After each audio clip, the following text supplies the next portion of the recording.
versículos. Geralmente eu tenho comentado demais versículos, mas hoje serei mais objetivo na minha mensagem. Provérbios capítulo 14. Graças a Deus.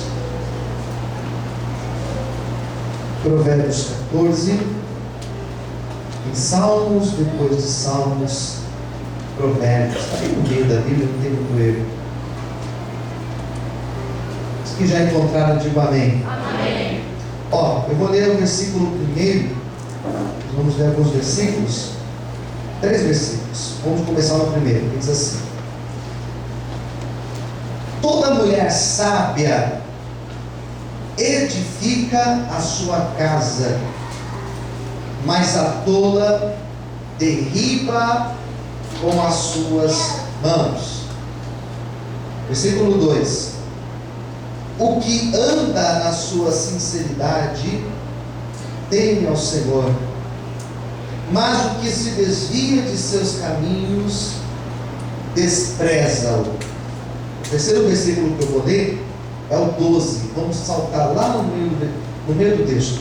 O 12: há caminho que ao homem parece direito, algumas Bíblias dizem parece bom, mas o fim dele são os caminhos da morte.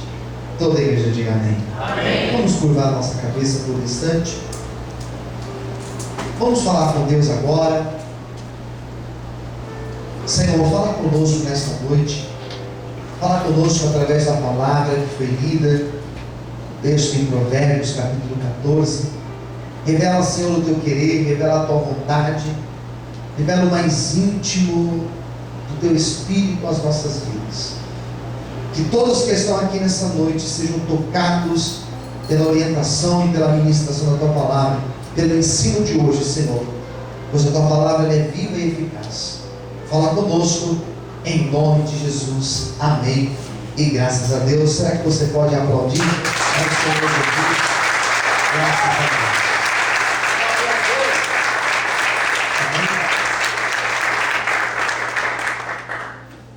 Quem entendeu a leitura? Diga amém. Amém. É simples demais esse texto de Provérbios. Eu acho que das pregações de Provérbios que eu ministrei desde o começo dessa série de pregações dentro do livro de Provérbios, eu acho que a de hoje é mais simples, é mais clara. Eu não vou comentar de mais versículos, porque o texto inteiro ele tem 35 versículos. Eu poderia, pelo menos, eu acho que umas 7 ideias extrair desse texto, 7 tópicos, para a gente comentar nessa noite.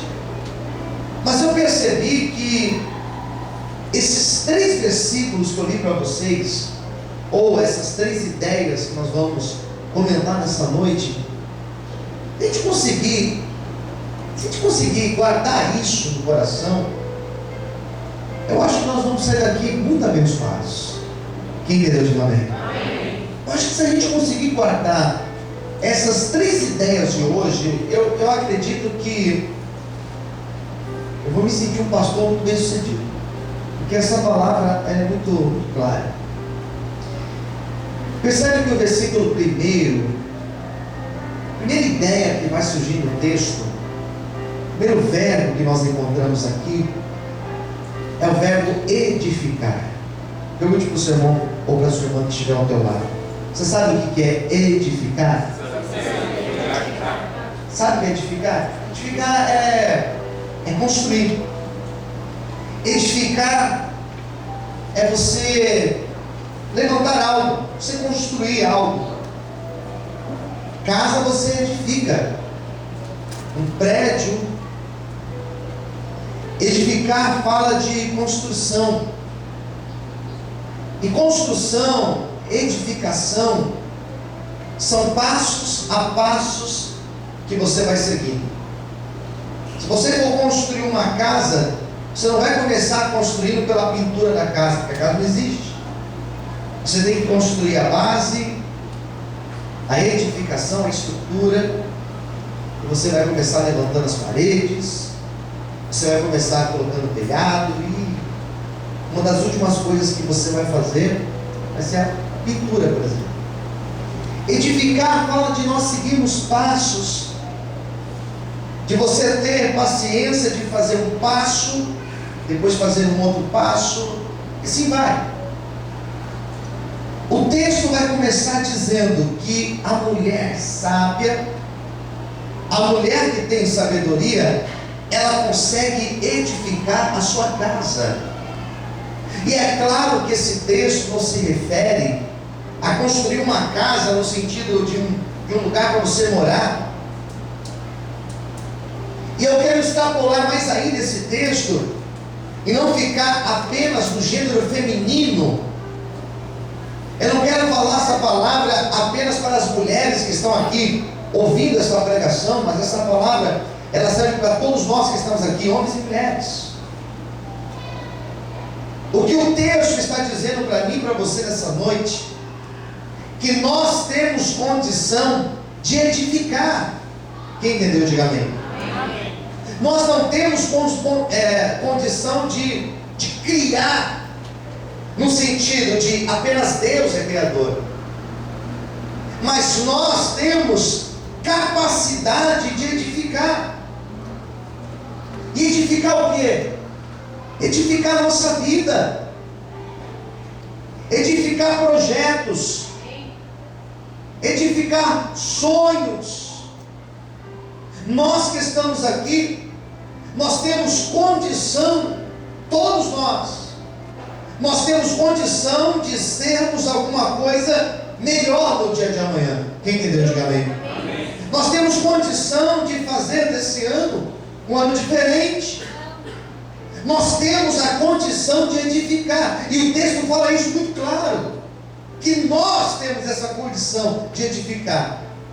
Mas percebe que não é um atributo dado a qualquer pessoa, mas ele vai dizendo que aquele que tem a sabedoria de Deus, aquele que tem em Deus, que tem a sabedoria de Deus como parte fundamental da sua vida, esse consegue edificar, esse consegue construir, esse consegue projetar coisas e viver esses projetos. Quem está entendendo? Diga amém. Amém. Mas o que eu acho interessante no texto, que na mesma proporção, a mesma condição que nós temos para construir, percebe que o versículo 1, da mesma forma que ele fala que você levanta e constrói, você também derruba.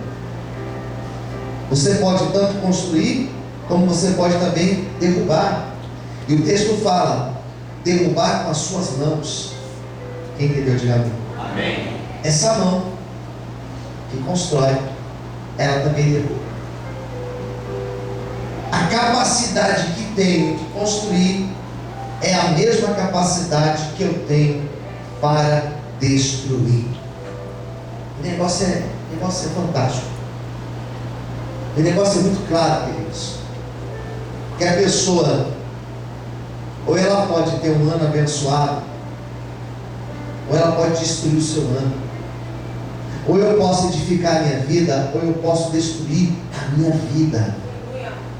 O ser humano foi dotado de uma capacidade tão maravilhosa.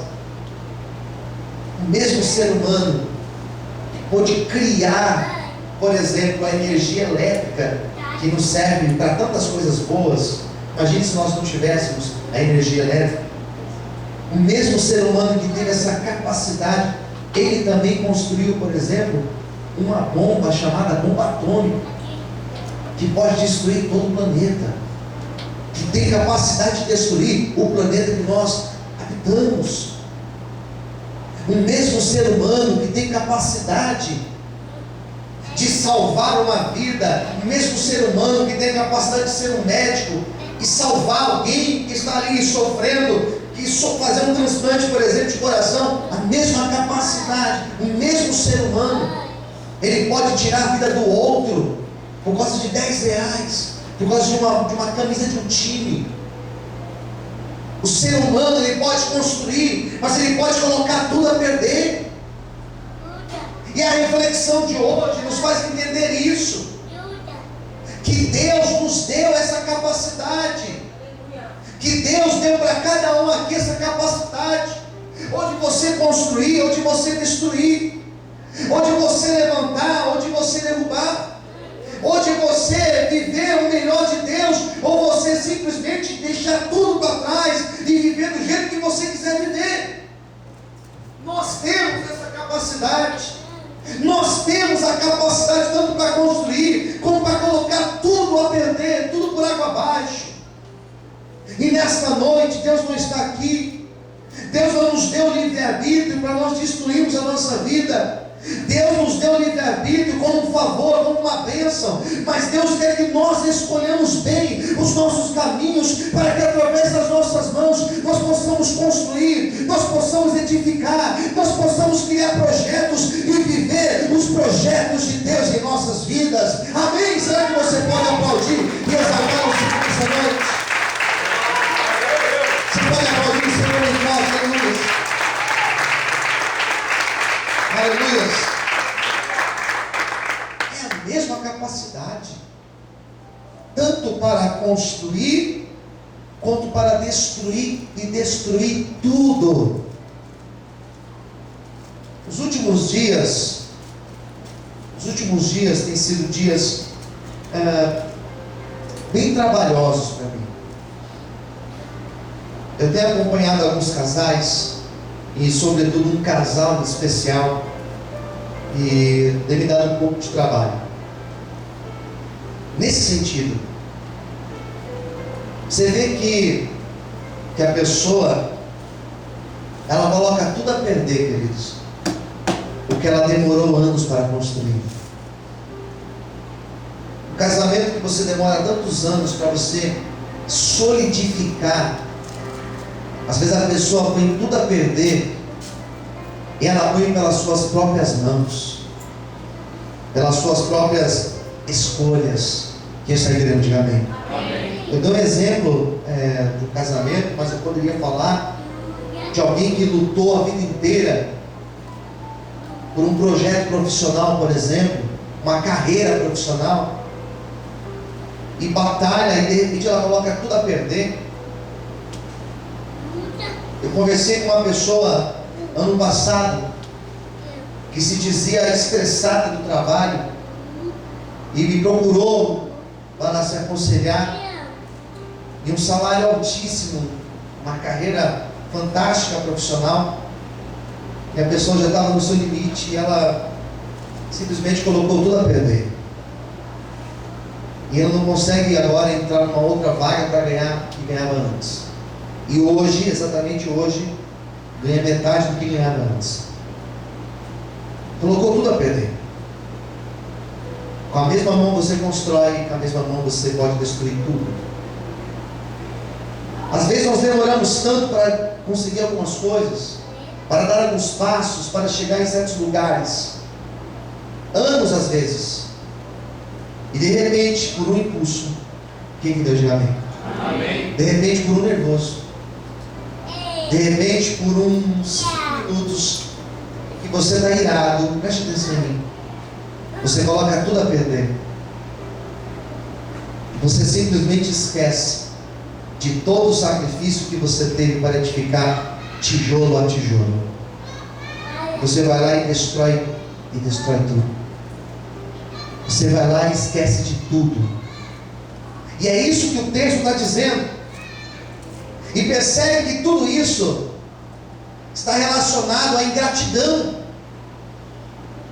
A ingratidão é algo extremamente destrutivo. Às vezes a pessoa esquece do que Deus fez, esquece de como estava. Ingratidão destrói a pessoa. Rejeitar o projeto de Deus.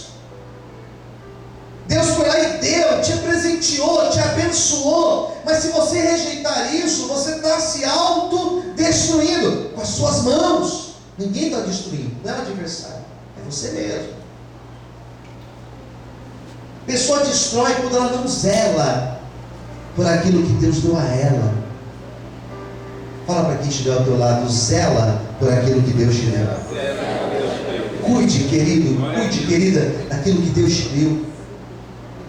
Sabe aquela pessoa que cuida de uma planta, que molha a planta, que cuida da terra, que tira aquela planta daquele lugar onde não está fazendo bem para ela? Cuide assim daquilo que Deus te deu, porque você pode colocar tudo a perder, todos os projetos e sonhos de Deus para a sua vida.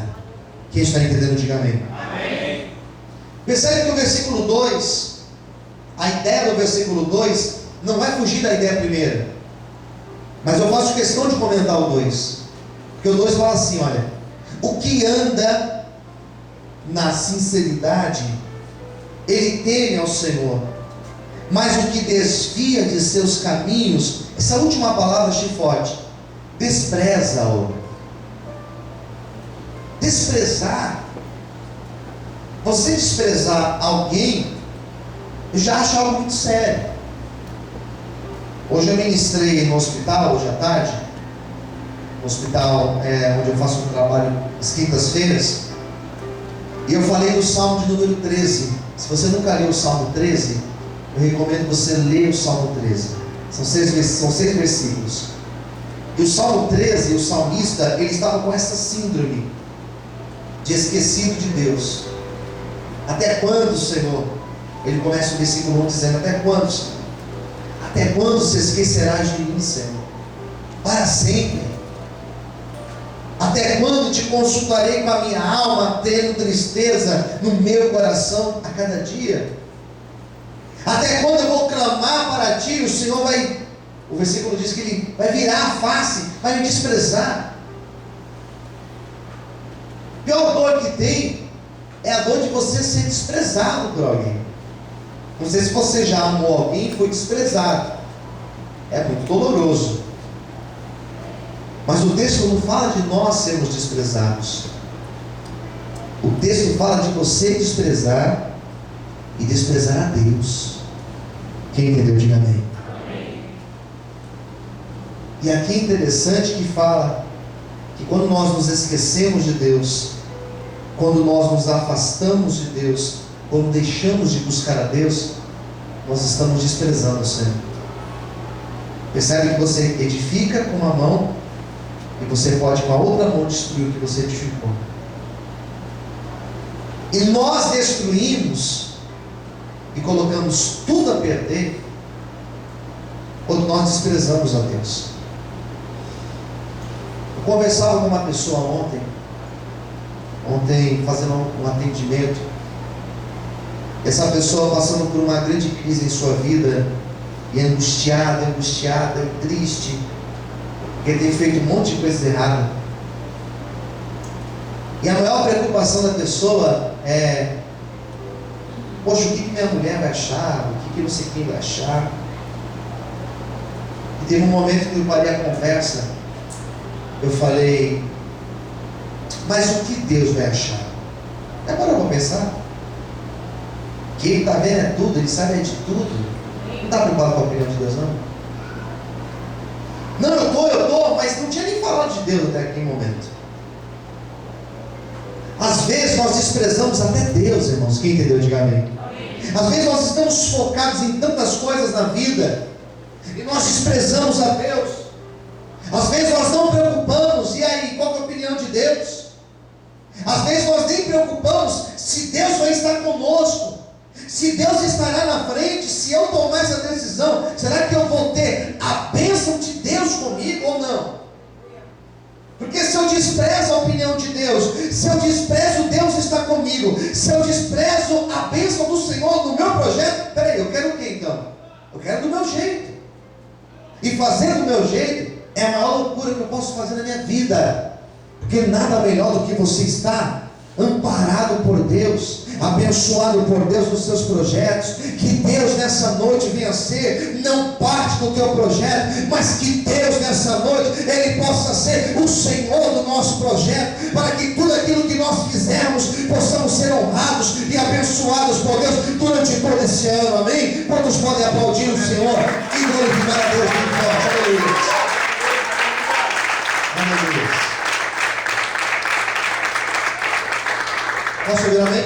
Amém. Então é você pensar dessa maneira. Mas Deus vai estar comigo? Mas Deus entrará comigo? Mas Deus aceitaria isso? É você pensar desta forma. Daí eu fiz uma ligação ao versículo 12, que também, na minha opinião, tem muito a ver com esses dois versículos primeiros. Eu só li esses três, né? E o 12 para mim tem muito a ver. Ainda falando sobre edificar e destruir, olha o que diz o versículo 12.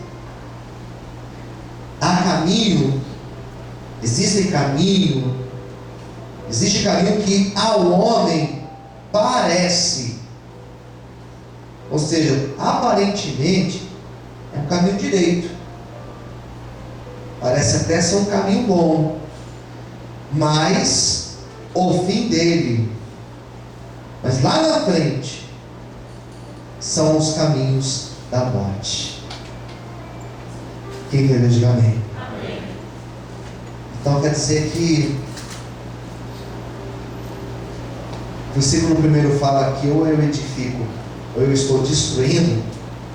O versículo 12 vai falar assim, que ou o meu caminho é para a vida ou ele é para a morte. Ou esse caminho vai me levar para um lugar bom, ou esse caminho vai me levar para um lugar que é mau. Não existe um meio caminho. Quem entendeu? Diga amém. Amém. Queridos, não existe mais ou menos. Não existe aqui no caso, Provérbios capítulo 14, não existe o meio termo. Olha aqui para mim, por favor. Não existe o meio termo. Ou você está no caminho que é realmente de Deus e bom, por sinal, ou você está indo por um caminho que não vai te levar em um bom lugar. E o texto ele vai dar a seguinte ideia, que esse caminho, que talvez aos meus olhos, que talvez pela aparência, até parece ser um caminho bom, pode ser que ele não seja tão bom assim. Porque é muito bem verdade, é um ditado, mas é verdade.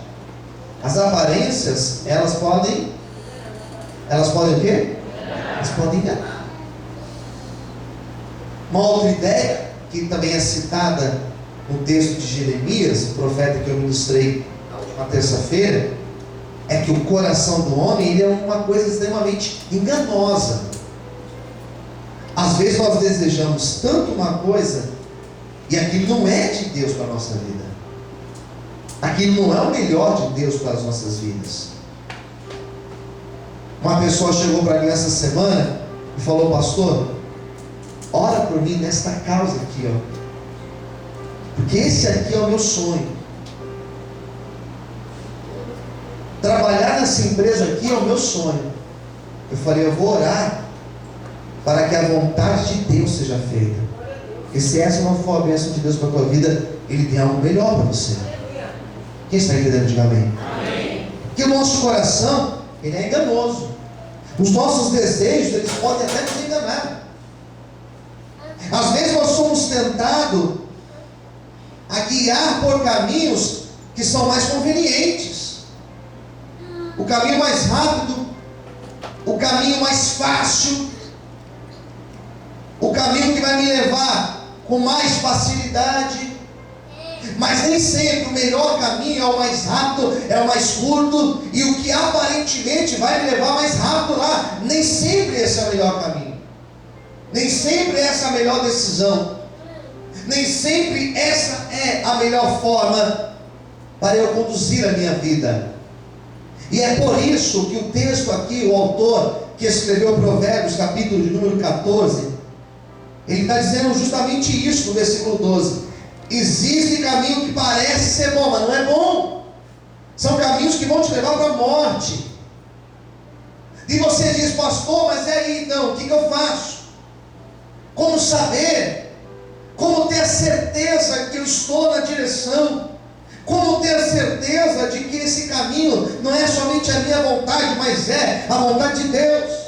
A melhor maneira para nós sabermos se é ou não é A melhor maneira é nós orarmos e falarmos: Deus, que a tua vontade possa conduzir a minha vida, que o teu Espírito Santo seja o condutor da minha vida, que eu não seja guiado pela conveniência, que eu não seja guiado pelas minhas paixões, pelas minhas vontades carnais, que eu não seja guiado pela aparência, por aquilo que parece ser mais bonito ou mais proveitoso, mas que eu seja guiado pela vontade do teu Espírito Santo. E se nessa noite você realmente deixar Deus guiar a tua vida, Ele vai te conduzir em vitória, Ele vai te conduzir em triunfo, e Ele te fará viver a promessa dEle sobre a tua vida. Será que você pode aplaudir e glorificar o Senhor nessa noite? Você pode aplaudir o Senhor? Amém, queridos? Eu gostaria de encerrar lendo 2 versículos para vocês, que estão no versículo 26 e no versículo 27. Novamente, pega a sua Bíblia. Provérbios 14, versículo 26 e 27. É que eu vou fazer a conclusão da mensagem. Diz assim o texto: no temor do Senhor há firme confiança, e Ele será um refúgio para seus filhos. 27. O temor do Senhor é uma fonte de vida para preservar dos laços da morte. Eu quero concluir essa pregação dizendo que a melhor maneira de nós conduzirmos a nossa vida, a melhor maneira para nós edificarmos, é nós andarmos no temor ao Senhor, andarmos em obediência a Deus. Porque quando nós obedecemos a Deus, quando nós obedecemos as direções de Deus, quando nós obedecemos a palavra de Deus, nós estamos edificando um prédio, construindo um sonho, um projeto alicerçado em Deus. Porém, quando nós saímos do temor, quando nós perdemos o temor ao Senhor, deixamos de buscá-lo, nos afastamos dele, até desprezamos a ele, nós estamos caminhando para a morte, e estamos destruindo os próprios projetos de Deus para a nossa vida. O texto fala que o temor do Senhor é a nossa confiança, nós estamos seguros. O texto ainda fala que o temor do Senhor nos livra dos laços da morte. Que nessa noite nós possamos temer a Deus, e as bênçãos do Senhor, elas repousarão sobre as nossas vidas, em o nome de Jesus. Eu convido você agora a fechar os teus olhos, a ficar em pé aí no seu lugar mesmo, para juntos orarmos.